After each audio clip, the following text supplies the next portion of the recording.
Jail में बंद कुख्यात माफिया चंदन सिंह को उम्र कैद की सजा सुना दी गई। सरेआम दिवाली के दिन युवक को दौड़ाकर इसने गोली मारी थी। हत्या और हत्या के प्रयास समेत 45 मुकदमे चंदन सिंह पर दर्ज हैं। गौतम बुद्ध नगर जेल में उम्र कैद की सजा काट रहे कुख्यात चंदन सिंह गंज से मन की ओर आत्मकथा लिखने को लेकर चर्चा में आया था। नोएडा एसपी विपिन सिंह की पहल पर किताब लिखनी शुरू की थी। कुख्यात माफिया चंदन सिंह गोरखपुर के चिलुआताल थाना क्षेत्र के कुशहरा का रहने वाला है। 13 नवंबर 2012 को डोहरिया बाजार में दिवाली के दिन दोपहर 3 बजे संतोष सिंह की गोली मारकर इसने हत्या कर दी थी। वो अपने भतीजे मुकेश सिंह के साथ मिठाई खरीदने आया था। इसी दौरान संतोष सिंह को गोली मार दी गई थी। अब उसे उम्र कैद के साथ 52,000 रुपए अर्थदंड भी शामिल है। जेल में बंद रहने के दौरान भी उसके नाम पर रंगदारी मांगने के आरोप हैं।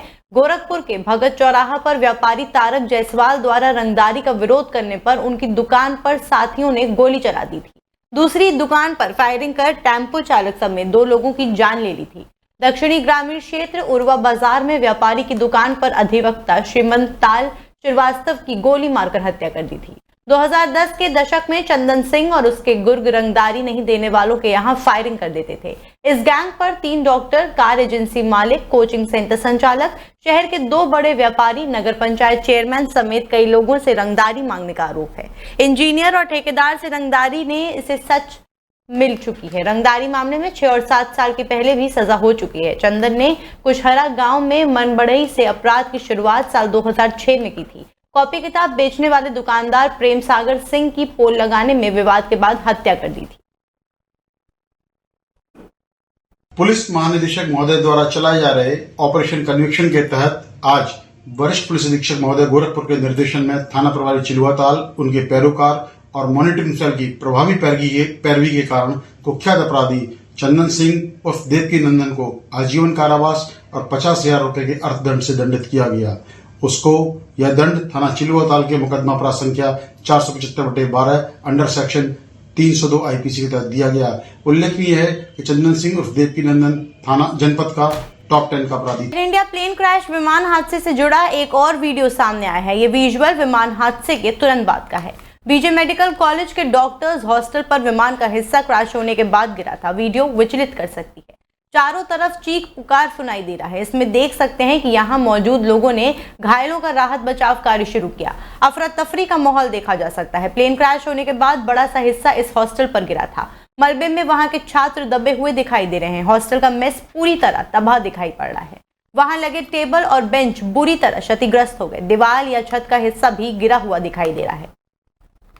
बिहार चुनाव से 2 साल पहले ही प्रशांत किशोर ने बिहार में अपनी जमीन तलाश शुरू कर दी थी।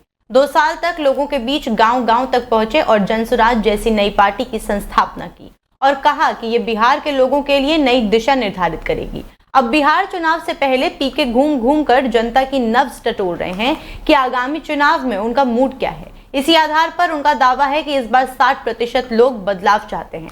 जनसुराज के संस्थापक प्रशांत किशोर ने कहा कि हम पिछले 2 सालों से कह रहे हैं कि माहौल बदल रहा है। इस बार बिहार में इतिहास लिखा जाएगा। पिछले 2 सालों से हम गांव-गांव घूमकर कह रहे हैं कि बिहार में 60% से ज्यादा लोग बदलाव चाहते हैं। वो अपने बच्चों के लिए शिक्षा और रोजगार चाहते हैं। लोग मुश्किलों से जूझ रहे हैं। विकल्पहीनता और लालू और भाजपा के डर की वजह से वे ऐसे जी रहे हैं। अब उनके पास जनसुराज के रूप में एक विकल्प है। उनके पास एक रास्ता है।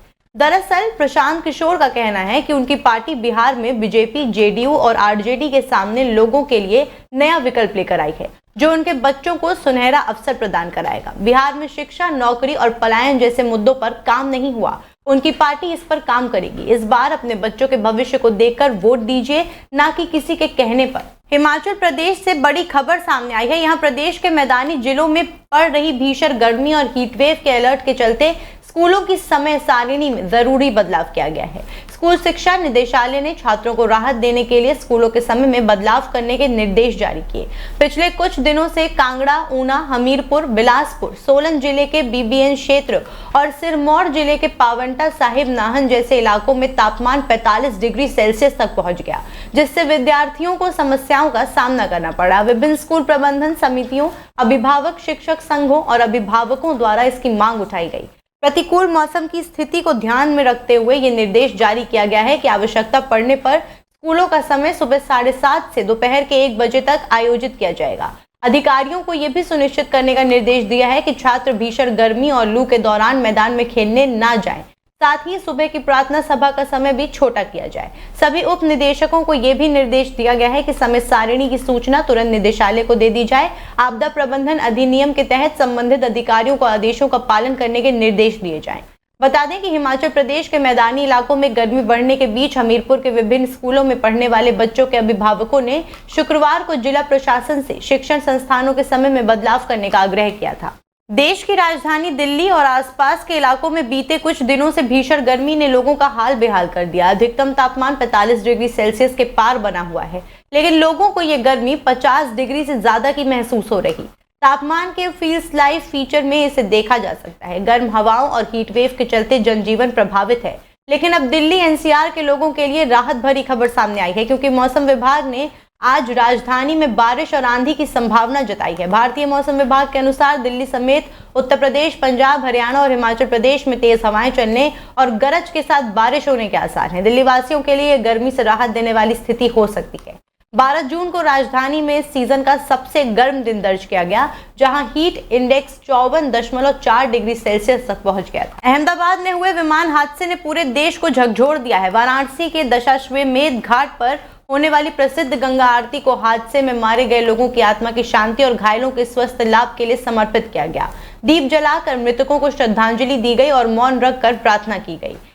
एयर इंडिया विमान हादसे में 265 लोगों की मौत की पुष्टि हो चुकी है। अहमदाबाद में हुए एयर इंडिया विमान के भयावह हादसे को लेकर पूरे देश में शोक की लहर है। इस दर्दनाक घटना में 265 लोगों की मौत हो चुकी है और कई लोग घायल हैं। ऐसे समय में देश भर के मृतकों की आत्मा की शांति और घायलों के शीघ्र स्वस्थ होने को लेकर प्रार्थना की जा रही है। वाराणसी के प्रसिद्ध घाट पर प्रतिदिन होने वाली विश्व प्रसिद्ध संध्या आरती को गुरुवार की शाम विशेष रूप से इस हादसे के पीड़ितों को समर्पित किया गया। आरती से पहले घाट पर मौजूद सभी श्रद्धालुओं और पुजारियों से 2 मिनट का मौन रखकर मृतकों को श्रद्धांजलि दी और उनकी आत्मा की शांति के लिए प्रार्थना की। आरती से पहले घाट पर श्रद्धांजलि शब्द दीपमालिका से लिखा गया और 1100 दीपक जलाकर उन्हें समर्पित किया गया।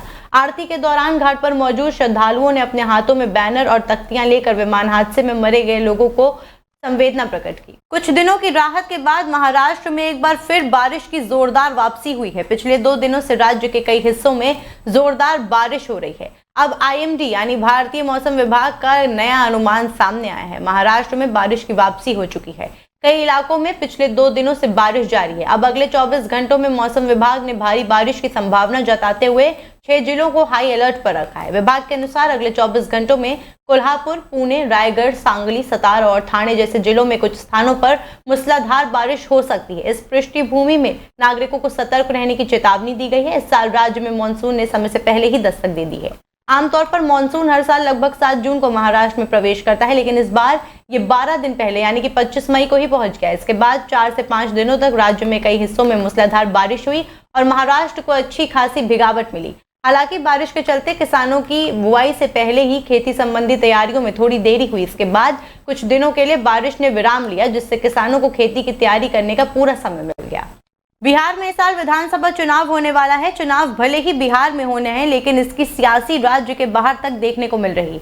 ऐसे में पड़ोसी राज्य झारखंड इससे कहते अछूत रह सकता है। झारखंड के CM हेमंत सोरेन ने बिहार सरकार से मंत्री अशोक चौधरी से 13 जून को मुलाकात की। इसकी तस्वीर बाकायदा झारखंड मुख्यमंत्री कार्यालय ने एक्स हैंडल पर शेयर की है।